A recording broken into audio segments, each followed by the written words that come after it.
sometimes digital games can get a little boring after a while. So instead of playing a game, I was scrolling around the other day and then came across a really cool Uno redesign. And that's when I thought, why not try it myself, but with my own twist.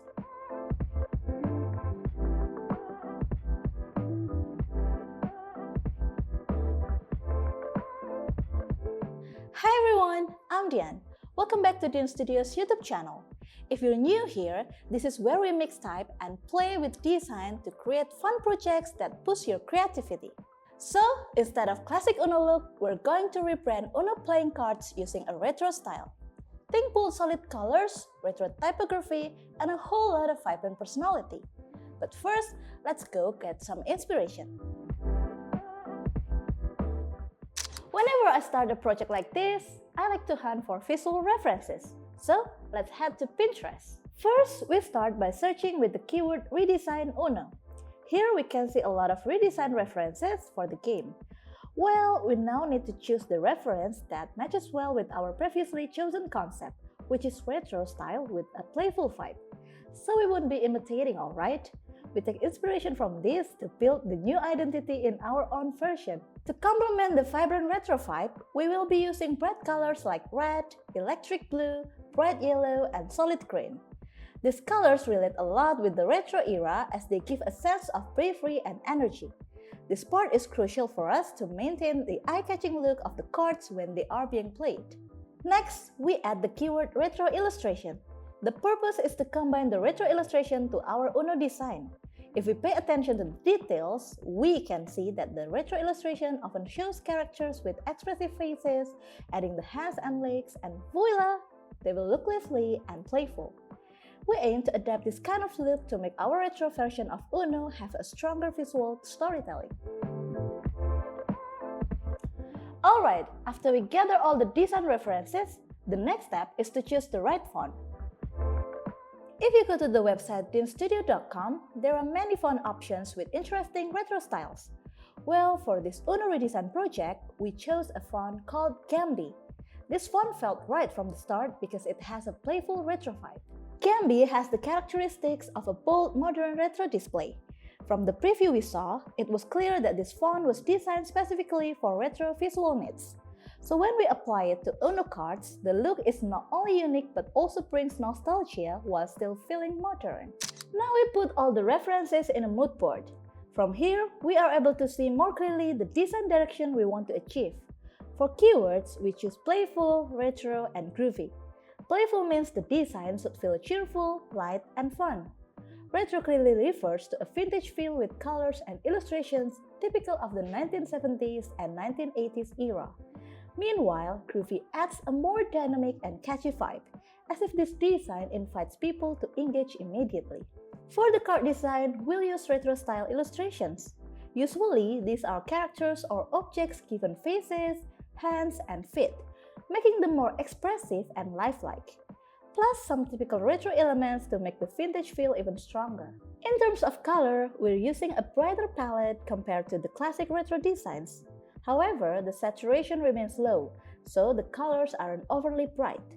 There is a slight ash effect, but it remains colorful to keep the playful feeling. Finally, for the font, we're using Gambi from Dian Studio.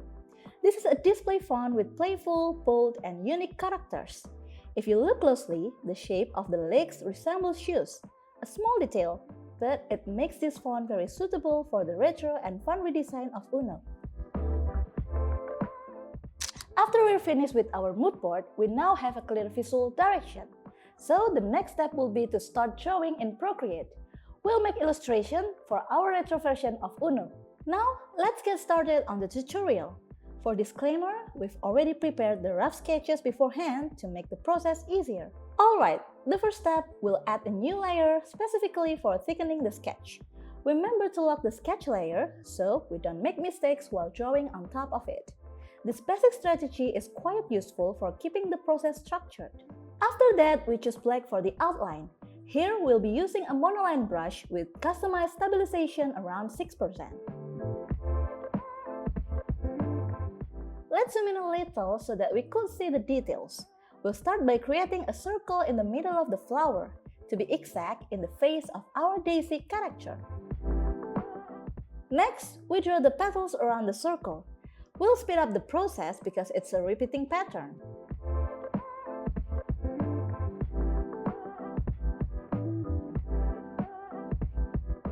After that, we're gonna outline other elements, the hands, stem, and other small details. The neater the outline is, the cleaner and more professional the end result will be.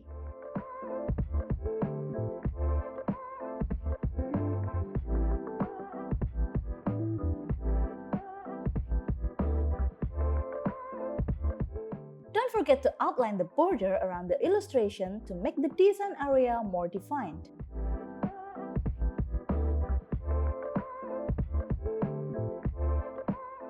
Once the outline is done, add a new layer and place it below the outline. This layer will be specifically for the base color. Let's change the background to gray. Why? So we can see the color contrast of the illustrations more clearly. If the background remains white, pastel colors can blend it too much.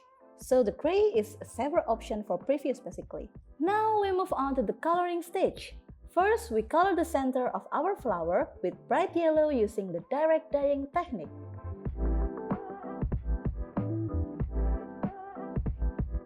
Next, for the petals, we add a new layer and use white. Since this is a daisy, the color details are predominantly white with a slight hint of yellow for a soft contrast.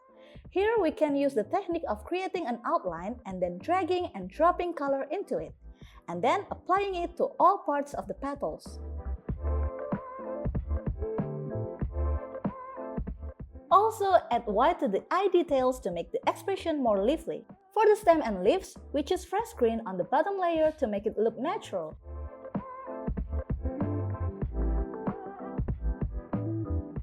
We'll color the hands yellow to make it harmonious with the face of the flower. Next, for the small clouds in the background, we'll use light blue to give it a bright and light feel.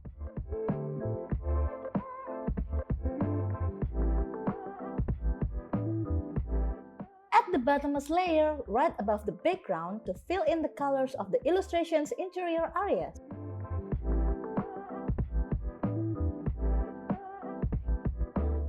Now we add the bling bling effects for the details, and we'll color them pink. And then for the frame part, we'll use the same green for the stem and the leaves to maintain harmony.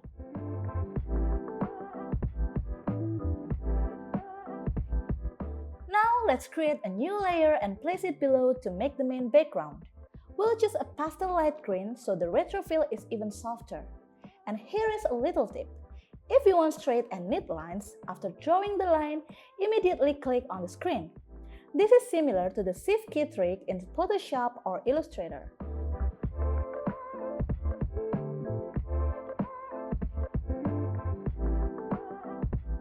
Next, for the background, we'll use the color green from the color palette. So there's a gradient between pastel green and strong green, making the card look more layered and interesting. Finally, we can turn off the sketch layer so the color results are more clearly visible. Now that our base colors are done, let's move on to the detailing stage, adding highlights and shadows. We'll start with the daisy centers by layering in a slightly darker shade of yellow to build some depth. Don't forget to add highlights too. Always think about the direction of the light source. This will make the card illustration feel more alive and dimensional. Next, let's detail the petals. The process is the same, adding shadows and highlights that match the light direction.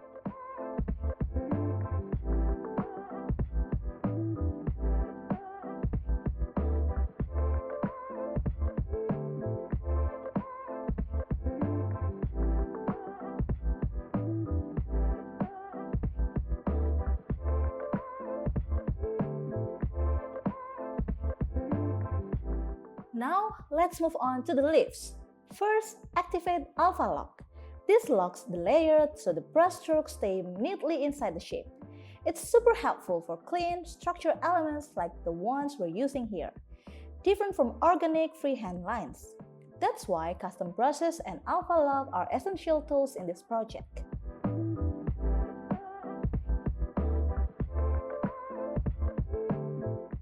Add shadows to the small details around the leaves as well. I'll speed this part up since the technique is exactly the same.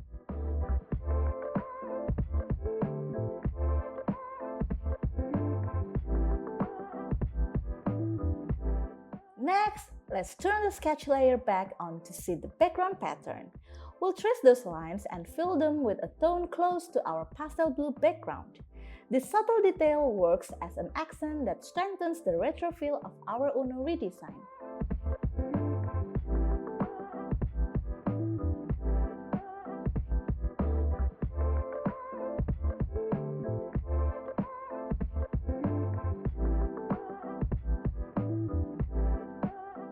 Let's enhance the pastel green background by adding a glowing effect with a lighter shade.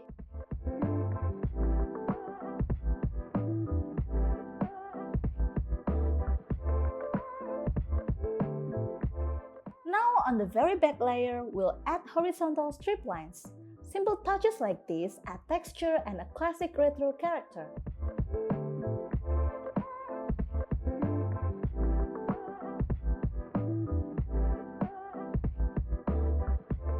Then we'll give the frame a glowing edge by brushing around it and applying Gaussian blur. This soft glow adds extra depth.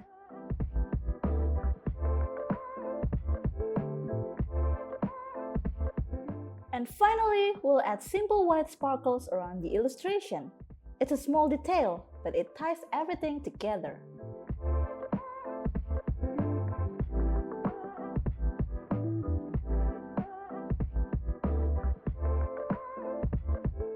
Alright, now let's move on to adding the numbers in each corner of the card.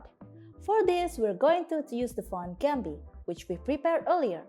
First, let's extract the zip file. You'll see several font formats inside. Since Procreate works with OTF files, we'll install the Gambi regular version. Just tap More and click Procreate, and the font will automatically be imported. Next, we'll go to Add Text and type in the number. Then switch the font to Gambi and adjust the size. Here I'm using 32 point. Finally, let's position the number neatly at the corner of the card, just like in the original Uno design, but with our own retro playful twist. To make the numbers pop, let's give them an outline. We'll do this manually using the same monoline brush. Add a new layer, place it right under the number layer, and carefully draw along the edges. This adds a nice bold effect, matching our retro rebrand style.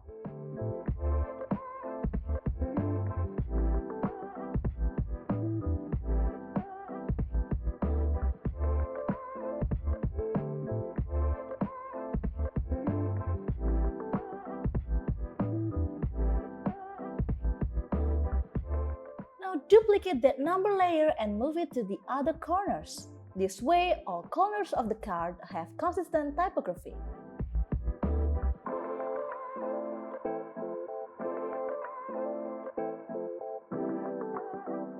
And there we have it! One Uno card redesign in our own style.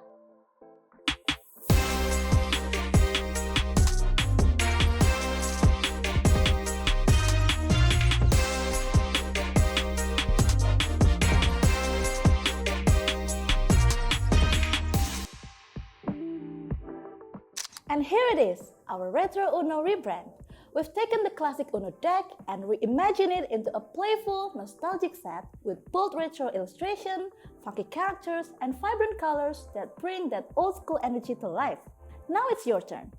Why not try making your own version with your personal style? It could be a modern twist, a minimalist deck, or even something totally unexpected. And if you enjoyed this project, make sure to check out our other tutorials for more creative design ideas. Don't forget to like, subscribe, and hit the bell icon so you never miss out on our other upcoming videos. See you in the next one. Bye!